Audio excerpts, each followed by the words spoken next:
Fala pessoal, tudo bem com vocês? A reflexão hoje será um pouco diferente do habitual. Hoje eu estou de pé e quero conversar com vocês mais diretamente, sem cortes. Vai ser um estilo de estudo bíblico, pregação, depende do estilo que você está acostumado. Aí vai ser tipo um estudo bíblico sobre um assunto que eu considero muito rico, muito importante.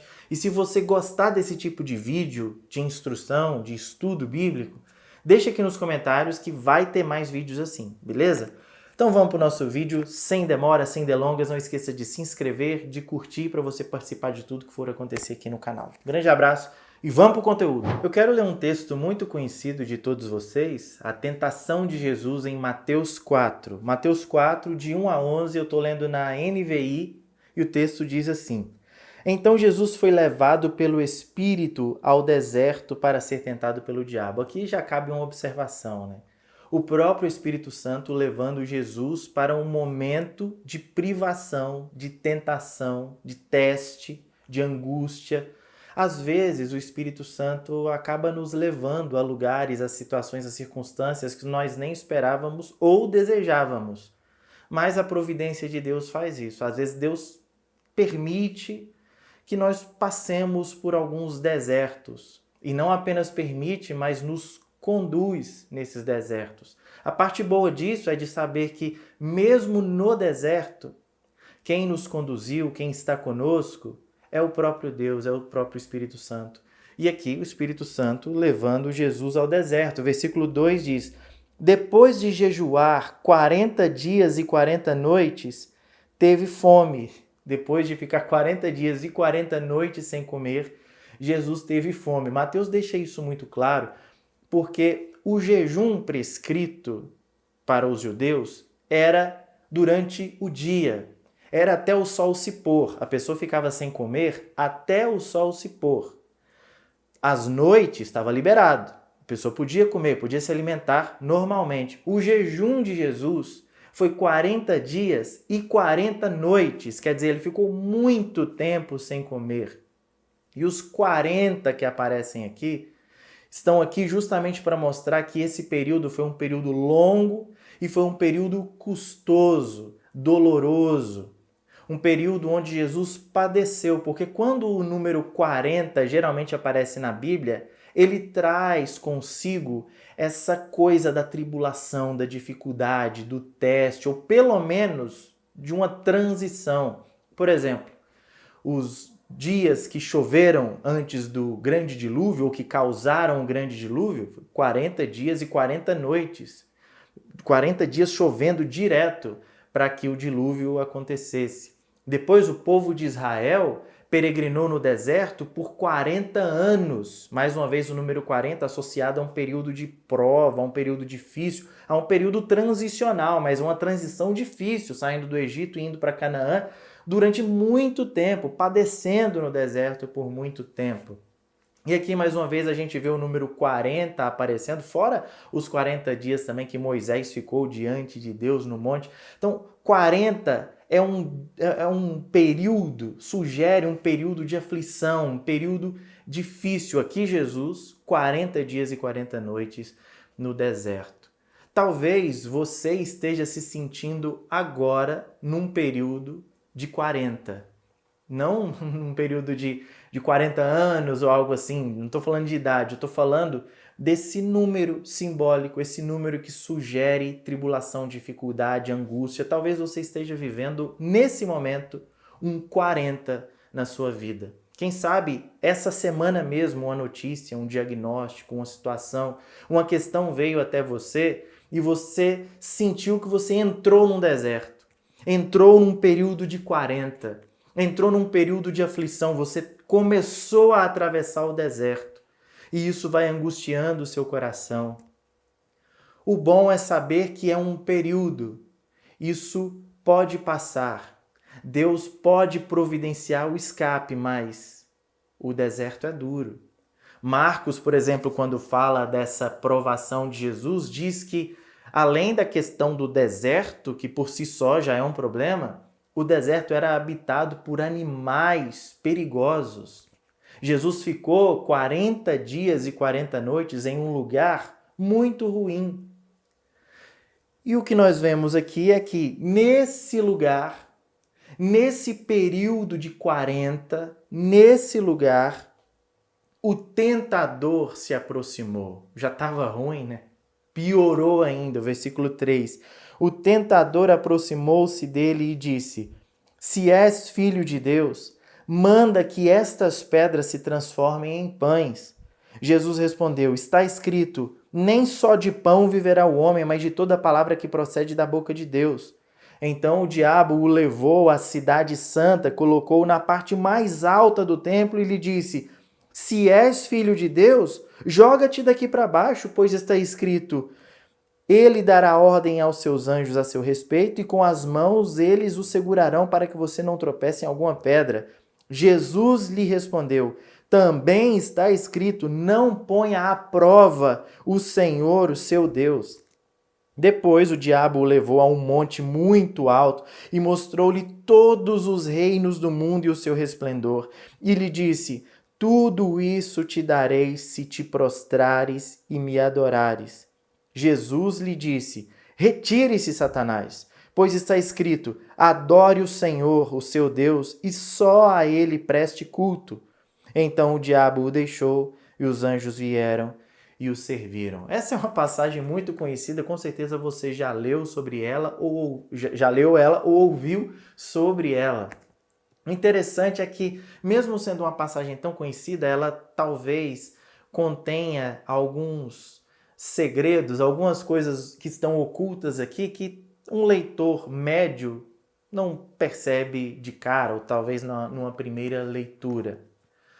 É interessante como ela completa a história bíblica e ela traz um sentido do que, por exemplo, o apóstolo Paulo disse sobre a existência de dois Adões, ou dois Adãos, como você preferir. Existiu um Adão do Éden, que é o primeiro Adão, o Adão que viveu num jardim, o Adão que viveu num lugar paradisíaco, um Adão que tinha tudo o que ele precisava para sobreviver, tinha tudo ali. As árvores mais frutíferas, o ambiente mais gostoso de se viver, estava tudo ali pronto para o Adão. Ele tinha todas as suas necessidades satisfeitas. Tudo que ele precisava estava ali naquele jardim, inclusive companhia. Inclusive gente do lado, inclusive uma pessoa que lhe correspondesse, uma mulher, estava tudo ali para ele. Mas o primeiro Adão foi tentado pela serpente, que é esse mesmo diabo que está aqui agora tentando Jesus. Mas o primeiro Adão fracassou. O primeiro Adão caiu. O primeiro Adão pecou, ele não resistiu à tentação e ele caiu.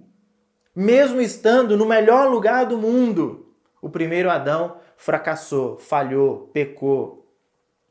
Agora, há um contraste, porque o que está sendo mostrado para nós é o segundo Adão. Você sabe que o nome Adão significa humanidade. O que está sendo colocado para nós aqui é o segundo modelo de humanidade, a nova humanidade em Cristo. O novo modelo de humanidade em Jesus. E Jesus, o segundo Adão, o segundo jeito de ser pessoa, o segundo jeito de ser humano, o segundo Adão no pior lugar do mundo, no deserto. Depois de 40 dias e 40 noites sem comer, Jesus devia estar assim, um palito muito magro, com muito desejo de comer, muito fraco. Jesus, na pior circunstância possível, foi tentado pela mesma serpente, que agora se colocou ali em forma de diabo de frente para Jesus. Mas Jesus, o segundo Adão, venceu. Mesmo no pior lugar do mundo, na pior circunstância do mundo, Jesus, o segundo Adão, venceu. Fez aquilo que o primeiro Adão não conseguiu fazer. Mas infelizmente nós somos herdeiros do primeiro Adão. Nós herdamos o pecado de Adão, nós somos pecadores falhos, nós somos seres quedados, quer dizer, caídos, como o primeiro Adão. E nós falhamos muito. O objetivo é que nós sejamos como o segundo Adão. Que o poder e a graça do Senhor Jesus e do seu Espírito nos ajude a viver uma vida diante de Deus, como o segundo Adão, vivendo um novo modelo de humanidade parecidos com Jesus. Mas nós vivemos aqui nesse mundo e nesse mundo nós refletimos ainda muita coisa do Adão velho, do Adão antigo, do primeiro Adão. E eu quero falar hoje sobre 4 erros que nós cometemos. 4 erros que nós vivemos refletindo o primeiro Adão, os erros do primeiro Adão. 4 erros que nós cometemos na nossa vida, mas o relato da tentação de Jesus nos ajuda a enxergá-los e a, quem sabe, vencê-los, a melhorar, a sair daí, a parar de errar. O primeiro erro que nós cometemos é o erro de querer nos afirmar o tempo todo. Veja que Satanás, astuto, a serpente astuta, Satanás chega para Jesus e diz: se você é filho de Deus, transforme essas pedras em pão. A tentação está na identidade. A tentação está aqui subliminar, no orgulho. Se você é filho de Deus, quer dizer, você está dizendo que é filho de Deus, não sei. Se é que você é filho de Deus mesmo, faça alguma coisa. Você está sofrendo aí, você está com fome, faz alguma coisa para você.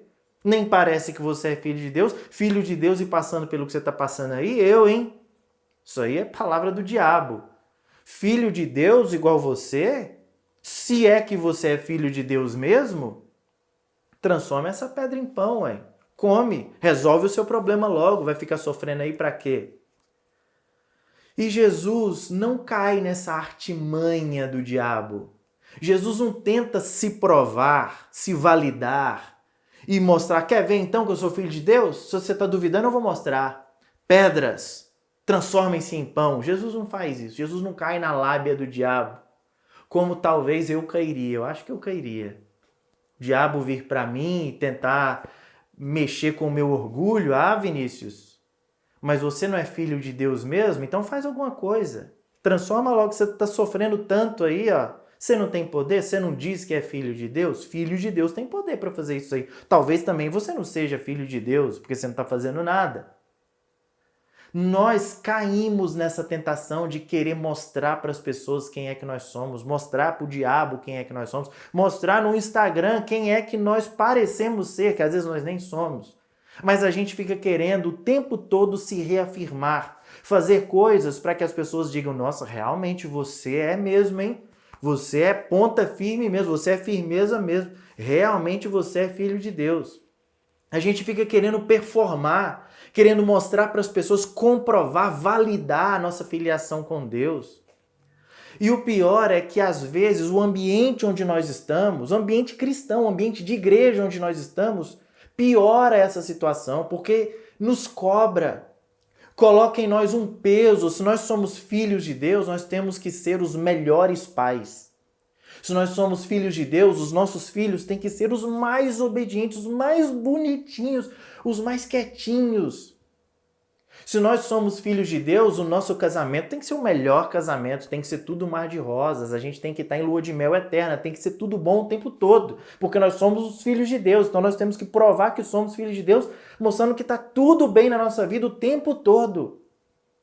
Ah, se nós somos filhos de Deus, nós temos que ter os melhores empregos, nós temos que prosperar, nós temos que alcançar, nós temos que conquistar, nós temos que mostrar com as nossas roupas, o nosso carro, a nossa casa, os nossos bens, nós temos que demonstrar que nós somos filhos de Deus. Quer dizer, nós temos que transformar pedra em pão. Nós temos que ficar reafirmando quem nós somos. Às vezes, a igreja nos cobra isso. Nos cobra que nós façamos algo para mostrar que nós somos. Infelizmente, tem lugares que são tóxicos assim. Mas a palavra de Jesus eu não preciso fazer isso, porque a palavra de Deus diz que nem só de pão viverá o homem, mas de toda palavra que procede da boca de Deus. Satanás, eu sou quem o meu Pai Celestial diz que eu sou. Eu sou filho de Deus, não tenho que provar nada para você. Essa é a resposta de Jesus para o diabo, para o tentador, e deveria ser a nossa também. diante das exigências, das cobranças do mundo, da igreja, da sociedade, do diabo, de todo mundo, nós deveríamos nos aquietar na identidade que Deus já nos deu. Nós somos filhos de Deus perdoados, escolhidos, regenerados, aceitos pela graça de Deus. Nós somos agraciados por Deus, isso nos basta. Não precisa de mais nada. Nós somos filhos de Deus sem ter que provar nada. Nós somos filhos de Deus que às vezes temos problemas com os nossos filhos. Nós somos filhos de Deus cujos casamentos talvez não estejam a melhor coisa do mundo. Nós somos filhos de Deus lutando, trabalhando, talvez não no emprego dos nossos sonhos, mas trabalhando pela graça de Deus. Nós somos filhos de Deus porque Deus diz que nós somos filhos de Deus, porque o Senhor Jesus nos fez filhos de Deus. E isso basta. Mas uma outra coisa, um outro erro que nós cometemos é o erro de sermos mimadinhos demais. Às vezes nós somos filhinhos, criancinhas mimadas demais. O diabo toma Jesus e o leva ao pináculo do templo, a um lugar alto, o lugar mais alto do templo. Já pensou se Jesus faz um sinal messiânico ali? Porque a proposta do diabo era: pula daí. Se você é filho de Deus, mais uma vez o diabo joga essa, se você é filho de Deus, pula daí que Deus vai te livrar. A Bíblia diz que Deus dará a ordem aos anjos para que os anjos te protejam. Se você é filho de Deus, não sei por que há dúvida. Não sei por que você está aí pensando se vai ou não vai, relutando. Pula logo. Já pensou se você pula e sai voando assim? Todo mundo ia te aclamar como Messias na hora, sinal messiânico diante das pessoas no templo. Não tem erro, pula logo. Essa tentação, essa coisa de você é filho de Deus, então você pode fazer o que você quiser. Deus vai te livrar. O Papai do céu vai ser com você, então pode pular. Pode se arriscar porque Deus vai te livrar. Às vezes nós não vamos num lugar alto, ninguém em sã consciência faz isso. Vai numa torre alta e pula de lá esperando que Deus vai livrar. Vai numa ribanceira e pula, vai numa ponte e pula, pensando, o anjo vai me segurar. Ninguém faz isso em sã consciência. Mas nós damos outros saltos. Às vezes nós entramos em alguns esquemas, em algumas maracutaias, nós entramos em alguns furdunços, como diria alguns, nós entramos em alguns esquemas dizendo, Deus vai me livrar. Deus é comigo. Deus vai ser comigo nessa situação aí. Tá claro que a coisa é suspeita. Tá clara a situação, que a coisa ali não é boa, mas você entra pensando, não, eu vou entrar porque eu sou filho de Deus e Deus vai ser comigo, porque onde eu colocar a planta dos meus pés, Deus vai me dar e vai me ajudar. E aí você entra nas coisas achando que Deus tem obrigação de te ajudar, que Deus tem obrigação de te livrar. E não tem. Às vezes você compromete o seu orçamento, você faz coisas irresponsáveis financeiramente, você entra numa situação que vai te prejudicar muito, mas você pensa, não, pela fé eu vou entrar, Deus vai me abençoar. Pela fé, eu estou entrando pela fé porque eu creio que Deus vai me salvar disso aí. Deus não vai deixar eu cair em golpe. Você está sozinho, sozinha, você quer se relacionar com alguém e aí você conhece uma pessoa que não tem nada a ver com você, nada a ver com seus princípios, nada a ver com aquilo que você quer em uma pessoa. Mas algo ali te atraiu. Aí você pensa, vou ou não vou? Vou. É claro que eu vou. Eu vou e Deus vai abençoar. Eu vou e Deus, se não for de Deus, Deus vai me livrar. Deus vai me abençoar e você entra numa relação de cabeça que pode ser completamente prejudicial para você, mas você está entrando dizendo, Deus vai me abençoar. Sabe como se chama isso, queridos? Isso se chama tentar ao Senhor nosso Deus. A resposta de Jesus para Satanás é, está escrito, não tentarás o Senhor seu Deus. Não coloque Deus à prova. E infelizmente as nossas atitudes mostram no dia a dia o quanto nós colocamos Deus à prova, o quanto nós provamos Deus o tempo todo. Nós entramos em coisas para Deus nos livrar. Sem pensar, sem reflexão. Nós entramos em situações, nós entramos numa pirâmide, nós queremos ganhar dinheiro a todo custo, nós entramos em situações, nós jogamos no tigrinho, nós apostamos nas bets e nós queremos que dê green, nós queremos que a coisa multiplique e a gente pensa, Deus vai me abençoar. E a gente entra e a gente faz esperando que Deus faça algo por nós. Meu querido, o nome disso é tentar a Deus.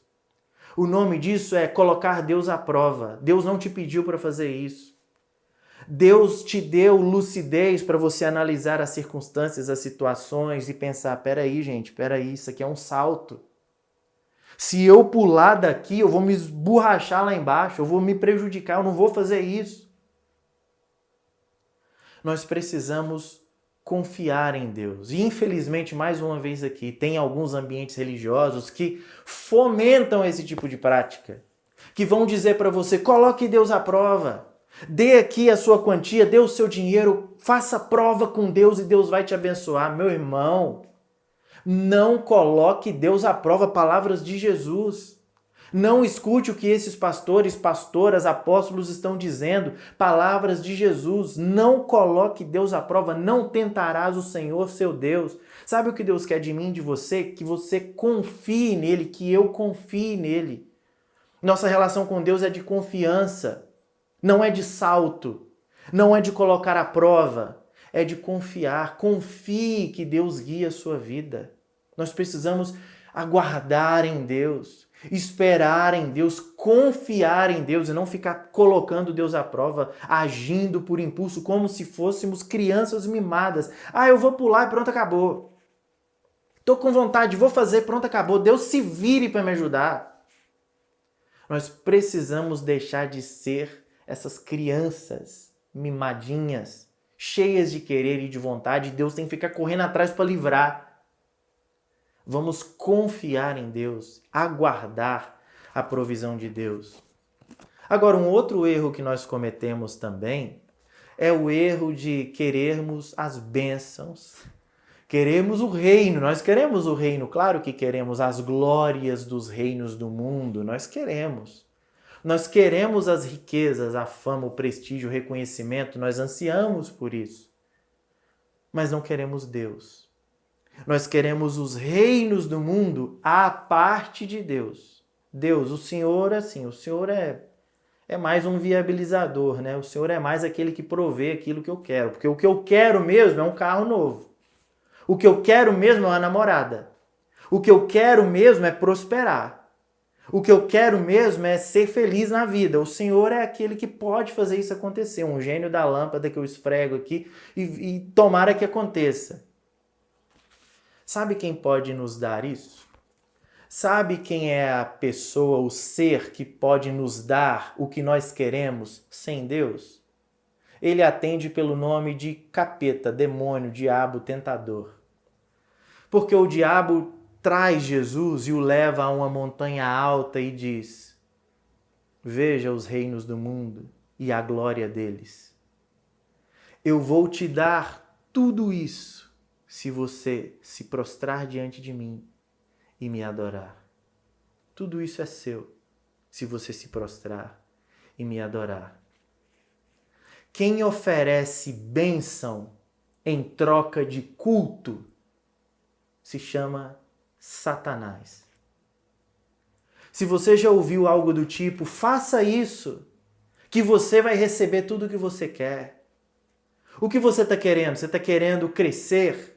Você está querendo dinheiro? Você está querendo prosperar? Você está querendo prestígio? Você está querendo reconhecimento? Então cultue a Deus. Dê aqui a sua oferta. Deposite o seu sacrifício aqui. Preste o seu culto a Deus, que Ele vai fazer aquilo que o seu coração quiser. Dê a Deus que Ele te dará tudo aquilo que você quiser, querido, querida. Essa proposta é de Satanás. Quem propõe para nós recebermos tudo o que queremos em troca de culto é o diabo. É o diabo. É ele que tem isso pra gente. É ele quem traz esse negócio para mim e para você. Adore, faça isso, que você vai ter tudo o que você quiser. É interessante como a teologia da prosperidade coloca na boca de Jesus as palavras do diabo. eu tudo te darei se prostrado me adorares. Quem diz isso não é Jesus. Quem promete isso, eu vou te dar tudo se você me adorar, não é Jesus. Isso aí é promessa do diabo. A resposta de Jesus para o diabo é: saia daqui, Satanás. Retire-se, Satanás. Vá embora, porque está escrito: somente ao Senhor, o seu Deus, adorarás, e só a Ele prestarás culto. Qual a diferença aqui da proposta do diabo para a lei de Deus, para o que Deus nos orienta? Você já parou para pensar? O diabo diz: se você se prostrar e me adorar, eu vou te dar tudo, tudo que você quiser. Os reinos do mundo são meus, eu te dou. Eu tudo te darei, mas você tem que se prostrar e me adorar. Você tem que cultuar primeiro. Aí eu vou te dar a glória, tudo que você quer depois. Agora, a lei de Deus, os mandamentos de Deus, a palavra de Deus diz: somente ao Senhor, seu Deus, adorarás, e só a Ele prestarás culto. E talvez a gente fique esperando, né? Mas e a contrapartida, Deus? E a parte do me dar tudo o que eu quero? Porque a proposta da concorrência é essa. O concorrente está dizendo que se eu adorar, ele vai me dar tudo. E o Senhor? Se eu te adorar, eu não vou ter tudo também, não? Nem 50%, nem um pouco? Será que não... a sua proposta é essa mesma? É só para eu te adorar e pronto? Mas e se eu te der a melhor adoração? Se eu for o adorador do mês? Se eu for aquela pessoa assim que presta aquele cultão bonitão? Será que nem isso vale receber um pouco assim? Porque do lado de cá, o que está me sendo oferecido é tudo. Ele vai me dar tudo se eu o adorar. O Senhor não rola nada assim, não? O Senhor não vai me dar nada, não? Meu querido, minha querida, se você tem esse tipo de pensamento, se você adora a Deus, se você presta culto a Deus esperando algo em troca, de verdade, você pode buscar no concorrente. Isso que você quer, você vai encontrar no concorrente. Você vai encontrar do outro lado. É na outra barraca que você vai encontrar isso aí. Quem está oferecendo bênção, fama, prosperidade, riqueza em troca de culto é o outro lá.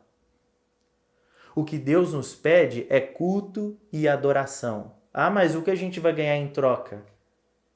Sabe o que nós temos em troca, meus queridos? O privilégio, a graça, a beleza e a bondade de podermos adorar esse Deus que é santo, santo, santo.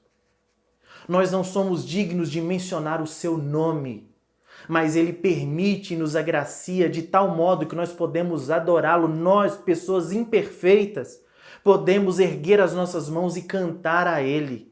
Nós podemos nos reunir em comunidade e cultuá-lo juntos.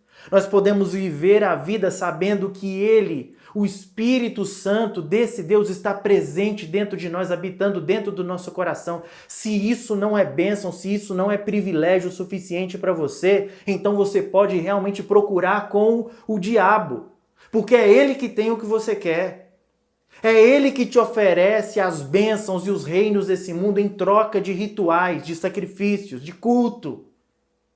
O que Deus tem para nós é presença, relacionamento, é caminhada juntos, é crescimento, é mudança de vida. O que Deus tem para nós é uma mente ampliada pelo Evangelho. Se isso não é bênção suficiente para você, você realmente está no segmento errado.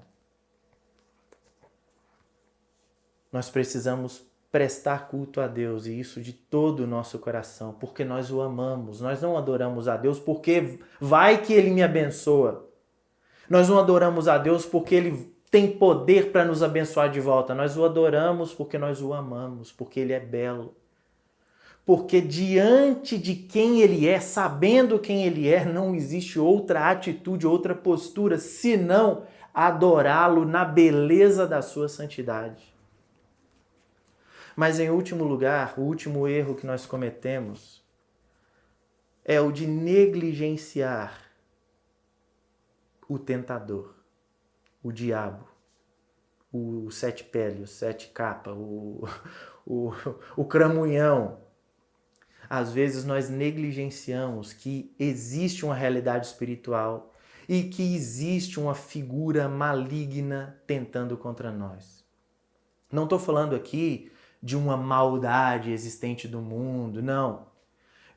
É mais do que isso. Existe um maldoso, existe um malvado, existe um alguém, um ser ontológico que luta, que milita contra a minha e a sua vida. Esse ser aparece, vai até Jesus. É interessante como Mateus descreve a figura do tentador, porque Mateus descreve como se ele fosse uma pessoa, né? A forma como ele é mostrado na narrativa, primeiro diz que ele se aproximou de Jesus, como alguém que chega perto. Depois o texto diz que ele disse assim para Jesus: por que você não transforma estas pedras em pão? Não nos dá a sensação quando a gente está lendo que o diabo está apontando o dedo assim, ó, estas pedras em pão. É mais ou menos o sentimento que Mateus queria trazer para a gente mesmo.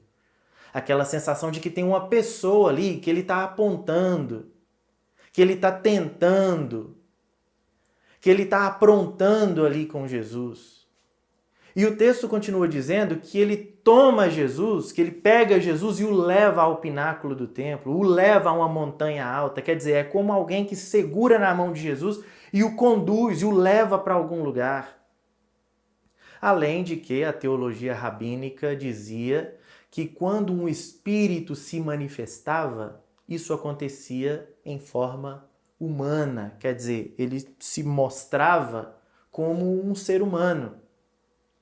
Então o diabo ali, o tentador que se apresenta para Jesus, era como se fosse uma figura humana que estava ali diante de Jesus, tentando, fazendo de tudo para que Jesus caísse. Havia ali uma batalha espiritual. Estava acontecendo aqui, nesse texto, uma batalha. O diabo, o tentador, ele vai ficando mais agressivo. Primeiro ele se aproxima. Depois ele toma Jesus e o conduz, quer dizer, como alguém que estivesse arrastando Jesus para mostrar alguma coisa, para tentar Jesus. E no final Jesus diz: sai para lá, Satanás, retire-se, Satanás. Há uma batalha, Jesus sai vencedor dessa batalha, mas há aqui uma animosidade, tem algo acontecendo aqui. Saiba, meu querido, que esse ser, o tentador, ele também tenta contra a sua vida. Tenta contra a sua casa. O tentador, ele está à espreita e ele quer te prejudicar. Ele está tentando. Ele está fazendo algo contra você. E o que ele quer fazer contra você não é tirar o seu emprego. Não é fazer você ficar doente ou seus filhos ficarem doentes. Ele não quer fazer você ter um prejuízo financeiro. Ele não quer que você morra sozinho, sozinha. Não é isso que o diabo quer com você. O que ele quer é te afastar de Deus. E ele fará o que for necessário para alcançar esse objetivo. Talvez para te afastar de Deus, ele não vai ou ele não queira tirar o seu emprego. Ele vai fazer o contrário. Ele vai te dar mais um emprego, para você não ter tempo para mais nada mesmo. Talvez para te afastar de Deus, ele não vai tirar o seu dinheiro, fazer você ficar no prejuízo. Talvez ele vai te dar mais dinheiro, para que os seus olhos cresçam mais e você fique ainda mais ganancioso e você só se preocupe com isso e não se preocupe mais com as coisas de Deus ou com o reino de Deus. Talvez, para te afastar de Deus, ele não vai te deixar sozinho, sozinha, uma pessoa solitária, não.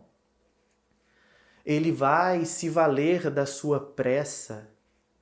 Ele vai se valer da sua precipitação e vai arrumar alguém logo para você. E você não vai estar sozinho, sozinha. Você vai arrumar uma pessoa rapidinho. Uma pessoa que vai te afastar dos caminhos de Deus. Ele fará o que for necessário para te afastar de Deus. Talvez para te afastar de Deus, ele não quer te impedir de ir para uma igreja. Ele vai te afundar nas atividades da igreja para que você tenha a sensação de que está servindo a Deus, quando de fato você está servindo a um sistema, você está se servindo. Porque você está ali no meio daquilo tudo para receber os elogios, os louros, você quer se engrandecer. E nisso você está se afastando de Deus.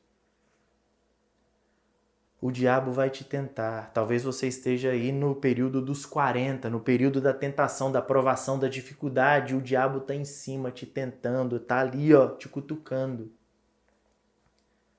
Sabe qual é a coisa boa, a boa notícia aqui? É que se nós resistirmos ao diabo, se nós resistirmos à tentação e dissermos, afaste-se, Satanás, se nós usarmos a palavra de Deus, se nós usarmos os textos da Escritura como Jesus fez, nós temos uma chance. E nós podemos resistir o diabo e ele vai fugir de nós. E depois disso, diz o versículo 11, que os anjos vieram e serviram Jesus. Depois da tentação, depois da aflição, depois do deserto, depois da perseguição, vem o momento de ceia. Vem um momento de alimentação, vem um momento de recompensa. Mas nós precisamos resistir. Se eu não me engano, é C.S. Lewis que vai dizer que 2 grandes equívocos que nós podemos cometer. Um é enaltecer demais o diabo e tudo é diabo e a gente viver em função do diabo é quase que a gente passa a cultuar o diabo. Tudo para nós é o diabo. Tem pessoas que são assim, se envolvem com questão, porque o satanismo e o diabo, o capeta, o demônio, o diabo. Não existe, a pessoa não consegue falar 2 minutos do evangelho sem colocar o diabo no meio. Esse é um extremo, esse é um erro, um equívoco. O outro equívoco que está do outro lado é o outro extremo. É negligenciarmos a presença do diabo. É a gente pensar, não tem nada a ver. Vou vivendo a vida é isso mesmo, sem pensar, sem entender que há uma realidade espiritual e que tem alguém tentando contra você, querendo destruir a sua vida. Vamos rogar a Deus, vamos resistir ao diabo. E vamos pedir ao Senhor que Ele nos ajude a vencer todas essas dificuldades, esses erros, esses equívocos que foram mencionados aqui. Que Deus abençoe grandemente a sua vida. E eu quero orar por você. Se você puder, se você não estiver dirigindo ou algo assim, se você puder fechar os seus olhos e orar junto comigo, vamos orar. Deus, nós te louvamos pela graça, pelo privilégio, pela honra que temos em podê-lo chamar de Pai, em poder orar ao Senhor, conversar contigo e colocar diante do Senhor as nossas dificuldades, as nossas tentações. Nós confessamos, Senhor, que em muitas dessas provas nós temos perdido, nós temos sido reprovados nas provas. Mas nós clamamos a Ti para que o Senhor nos fortaleça, para que o Senhor nos dê força, para resistirmos ao maligno, ao tentador, para que ele fuja de nós. Ajude-nos, Senhor. Ajude, Pai, esse irmão e essa irmã que agora está se sentindo nesse período de trevas, nesse período de deserto, nesse período de animais peçonhentos, esse período de perigo. Que o Senhor tenha misericórdia desses irmãos e os ajude nesse momento difícil, triste, turbulento, de provação, de tentação. Que o Senhor nos ajude, Pai, para que a nossa vida seja para glorificar o Senhor, que nós vençamos o inimigo com o poder do segundo Adão, do Espírito Santo, do Espírito de Cristo. Ajude-nos a vencer e a romper para a sua glória, em nome de Jesus. Amém.